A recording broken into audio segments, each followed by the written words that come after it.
Se andamos nos sentindo apagadas, sem brilho, sem energia, talvez seja a exaustão corporal nos mostrando a necessidade de pausa.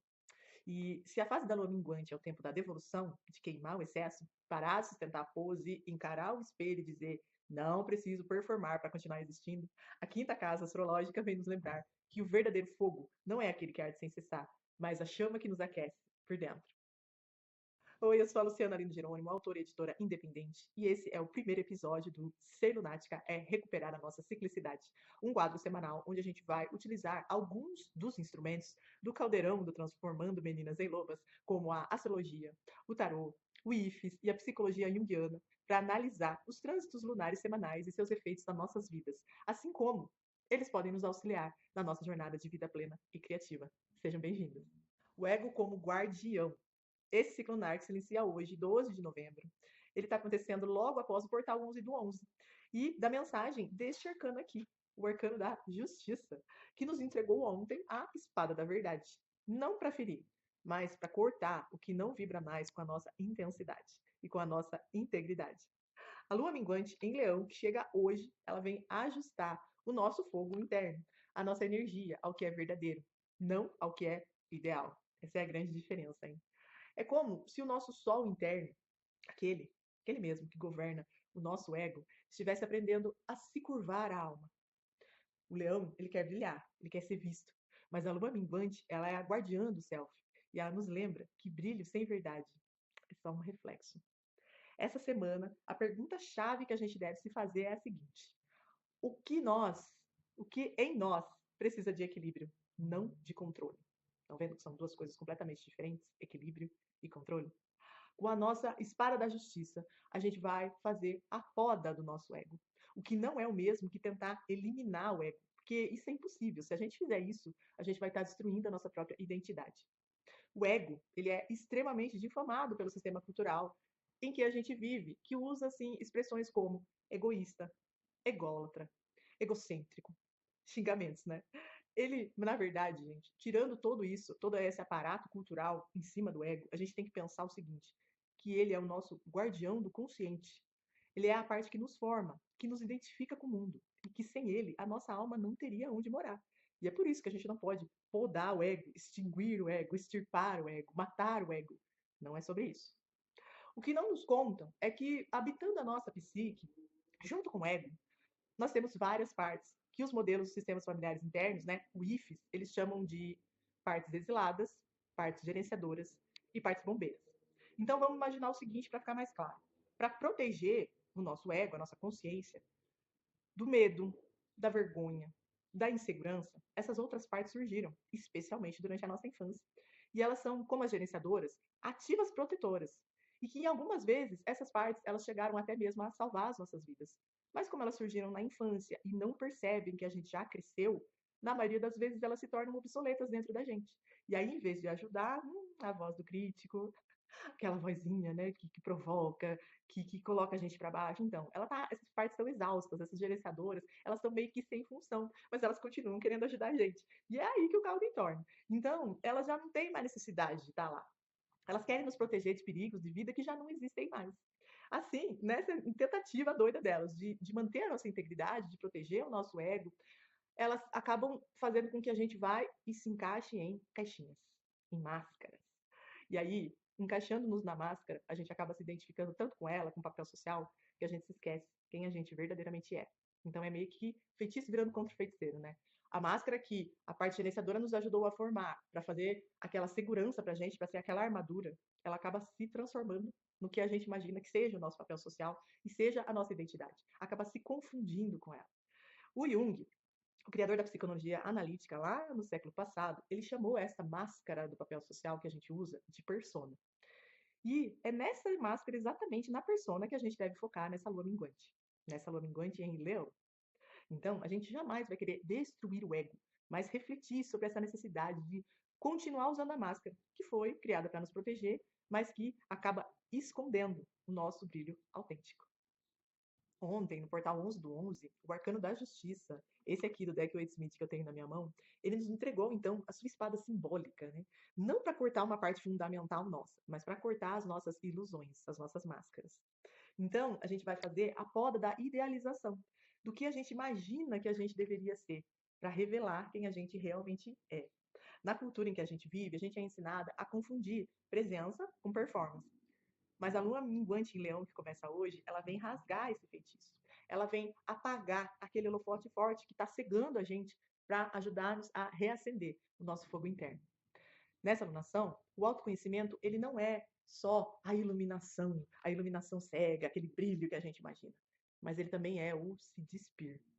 É admitir que a gente não precisa provar nada para ninguém, porque a gente é luz. Pensemos o seguinte, amadas lupitas, exaustas como a gente está de sustentar tudo, a casa, o trabalho, o humor, a imagem, a gente tem que parar um pouquinho, dar aquela respirada e ouvir a voz da feiticeira, que é o arquétipo da lua minguante. E ela vem carinhosa, viu? Nos sussurrar o seguinte: rainhas, podem descer do trono. Descansem, certas de que o seu brilho autêntico ele continua o mesmo, mesmo que a sua coroa esteja ali, deitadinha de lado no chão. Linda a voz da feiticeira, né? Pois é essa poda do ego que a gente tanto necessita. Quando a gente deixa de sustentar o carão, as versões da gente que, pela maturidade que a gente atinge, se tornam desnecessárias. Essa é a tal da manifestação que a gente passou ontem o dia inteiro vendo por aí. Todo mundo falou, 11 do 11, portal da manifestação. Mas essa é a manifestação verdadeira. É parar de sustentar o carão e realmente, pela maturidade, podar o que é desnecessário. É deixar de insistir no que o ego imaturo quer, mas alinhar a nossa energia, a nossa nova verdade, aquela verdade que vem da intuição, aquela verdade que nasce da alma. Agora a gente vai falar um pouquinho mais sobre nos colocar no centro e ocupar, né, ser o nosso próprio sol. A quinta casa astrológica, ela é a casa que traz, ela é a casa que nos fala de expressão, prazeres, criatividade. E o seu signo, Leão, ele é o signo regido pelo Sol, centro. Todos esses assuntos, para muitas de nós, meninas, apenas lobinhas filhotes, não importa a nossa idade, tá? Todas nós somos domesticadas. Esses assuntos como prazer, expressão, criatividade, muitas vezes eles nos parecem tão distantes, praticamente impossíveis, né? Por quê? Porque a gente foi ensinada que nos colocar no centro é egoísmo, arrogância, vaidade, pior, pecado. Então, a gente se esconde.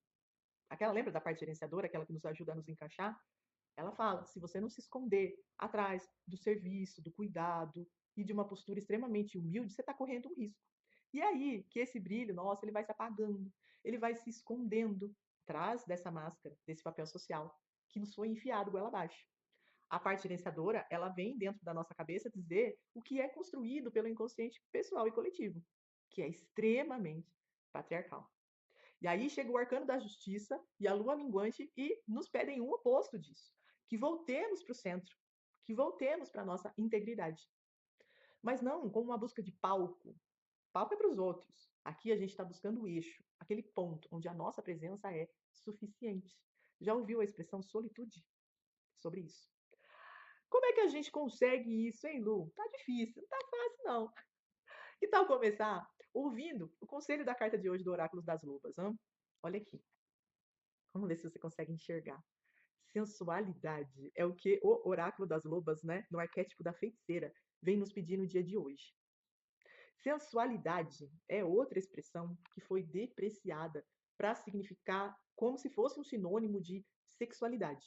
Mas não é sobre isso que a gente está falando e não é isso que o oráculo das lobas vem nos dizer.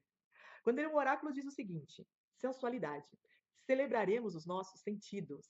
A energia vital no corpo nos ensinará que prazer também é uma oração. É isso que o oráculo vem nos dizer. E isso não tem a ver com sexualidade, tem a ver com os 5 sentidos. Então, gente, vamos colocar na nossa cabeça o seguinte: ser sensual é buscar com os nossos 5 sentidos o prazer corporal, a verdadeira oração, a energia vital. Ao cheirar, comer, ouvir, tocar, ver o belo em nós, ver o belo no mundo. Então não desprezemos o nosso poder corporal, pois é desse poder que brota a criatividade, aquela que a gente busca aqui com tanto afinco, que a gente busca exercer na nossa vida plena, na nossa vida criativa. E nunca nos esqueçamos, né? Ó, nos lembra a feiticeira, a loba madura. Nos colocar no centro não é ser sol, ser palco para os outros, é iluminar o nosso próprio sistema interno. Vamos de pequeno ritual semanal, acendendo uma vela branca ou dourada, a vela que você tiver aí. A vela aqui é um símbolo, tá? A gente vai pegar um pedaço de papel, uma caneta. Se você é mais bruxesca, daquelas que acredita no poder do grafite, do natural, pega um lápis, acende sua vela, toma aí uns minutos para sentar e escrever o seguinte. Escrever a resposta à seguinte pergunta, ó. Tô facilitando aqui para vocês, hein? O ritual é sentar com calma, se colocar no momento presente, acender a sua vela com intenção à feiticeira para que te ajude a revisar o que precisa ser revisado e responder a seguinte pergunta, escrevendo ali num papel avulso, não num caderno. O papel tem que ser avulso, porque depois a gente vai queimar ele. Responda a seguinte pergunta: o que estou sustentando que me deixa tão exausta por medo de desapontar os outros? Se precisar, dá uma pausinha nesse vídeo. Pensa bem. Pensa a primeira coisa que vier à sua cabeça é o que você vai escrever. Escreveu? Deu tudo certo? Vamos lá. Com o coração mais leve após esse desabafo, a gente vai entregar a lua minguante ao arquétipo da feiticeira, as nossas mazelas. E a gente vai pegar esse papelzinho com todo cuidado, colocar aqui na chama da vela, queimar e dizer o seguinte: eu podo o que não vibra com a minha verdade. Eu me reconcilio com o meu ego. Eu volto ao meu centro com leveza. Eu sou o meu próprio sol. Se esse ritual fez sentido para você, compartilha com quem anda esquecendo de ser o próprio sol, para que mais mulheres voltem ao centro, com coragem e com verdade. Nas próximas luas, essa poda que a gente fez nessa semana, ela vai abrir espaço para um novo florescer. Afinal, né, estamos alinhados à energia da primavera. E a gente vai seguir assim até a próxima lua, que vai ser a lua nova em Sagitário, no dia 20 de novembro. E aí a gente vai lá na frente semear novas intenções. Então aqui é como se a gente estivesse revolvendo essa terra para essa semeadura, a semeadura da lua nova. Então até lá, lupitas queridas, não nos esqueçamos.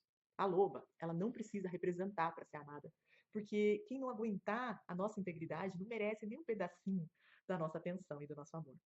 Buscar ser o próprio sol não é nos colocar no palco dos outros, mas ser o centro do nosso próprio céu, comungar com a nossa própria centelha divina. É ser inteira, é ser livre, é, finalmente, correr com lobos. Beijo, até semana que vem.